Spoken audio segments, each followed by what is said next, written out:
এই ভিডিওর মাধ্যমে আমরা আর্টিকেলের একটা বোর্ড কোশ্চেন সলভ করব। দেখুন এখানে অবশ্যই আমাদেরকে বোর্ড কোশ্চেন সলভ করার ক্ষেত্রে বাংলা অর্থ সহ বুঝে বুঝে করার চেষ্টা করতে হবে। সেই ক্ষেত্রে আমি এখানে বাংলাটা সহ দিয়েছি। আপনারাও যখন বোর্ড কোশ্চেনগুলো করবেন অবশ্যই বাংলা অর্থ বুঝে বুঝে করার চেষ্টা করবেন। An honest man is true to his dash work. একজন সৎলোক তার কথায় সত্য। এখানে এ ক্রস হওয়ার কারণ হচ্ছে যে আমরা পড়েছিলাম যে ওমিশন অফ আর্টিকেলে যে পসেসিভের আগে পরে যদি ড্যাশ থাকে বা গ্যাপ থাকে সেক্ষেত্রে আমরা কোনো আর্টিকেল ইউজ করবো না। দেখুন হিজ হচ্ছে একটা পসেসিভ, তাহলে এখানে যেহেতু ড্যাশ রয়েছে এখানে ক্রস হবে। হি does not divide from dash path of honesty. তিনি সততার পথ থেকে বিচ্যুত হন না। এখানে দা বসানোর কারণ হচ্ছে যে তিনি সততার পথ থেকে, এখানে কোন পথকে নির্দিষ্ট করে বোঝানো হয়েছে? অবশ্যই সততার পথটাকে। আর আমরা জানি যে নির্দিষ্ট করে যদি কোনো কিছু বোঝায় তাই সেখানে আমরা দা ইউজ করব। সেক্ষেত্রে আমরা এখানে দা বসিয়েছি। নেক্সট দেখুন, হি নোজ দ্যাট, সে জানে যে true happiness consist in dash honesty. তিনি জানেন সত্যিকারের সুখ নিহিত থাকে সততার মাঝে।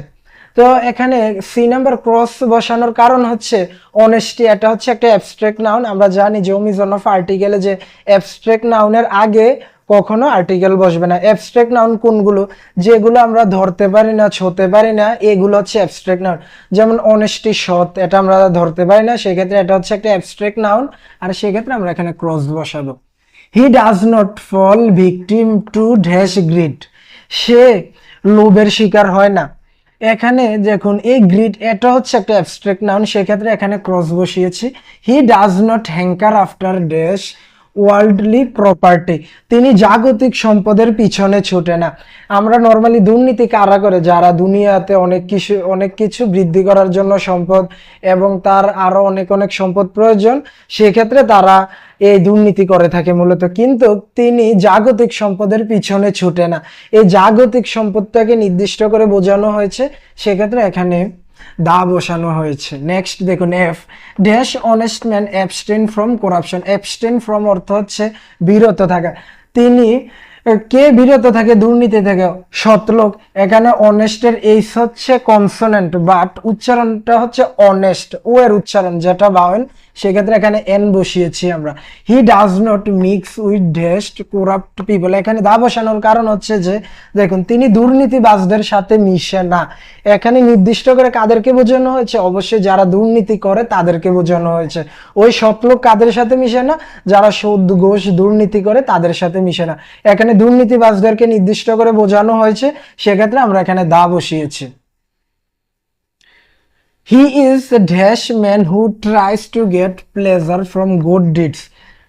তিনি এমন একজন লোক যে ভালো কাজ থেকে আনন্দ পাওয়ার চেষ্টা করে। নির্দিষ্ট অর্থে বোঝানো হয়েছে ওই লোককে। কে ওই লোক? যে সৎ থাকে, ওই সৎ লোককে বোঝানো হয়েছে। এখানে সবাইকে বোঝানো হয় নাই, শুধুমাত্র যারা সৎ তাদেরকে বোঝানো হয়েছে নির্দিষ্ট অর্থে, সেক্ষেত্রে এখানে দা বসানো হয়েছে। He is the man who tries to get pleasure from good did.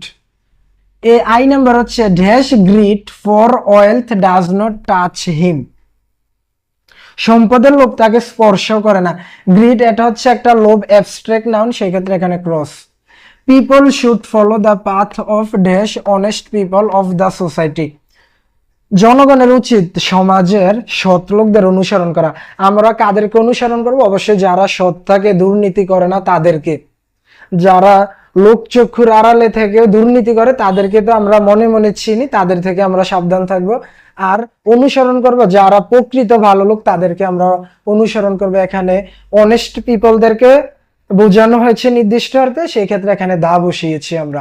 এটা হচ্ছে কুমিল্লা বোর্ড 2019-এর প্রশ্ন। বাকি এই বোর্ডগুলোতে 20, 21, 22-এ আসে নাই, কারণ তখন শর্ট সিলেবাস হয়েছিল। সেক্ষেত্রে আমরা এখন হয়তো নতুন বোর্ড কোশ্চেন থাকবে, এগুলো পরবর্তীতে নিজে নিজে করার চেষ্টা করব।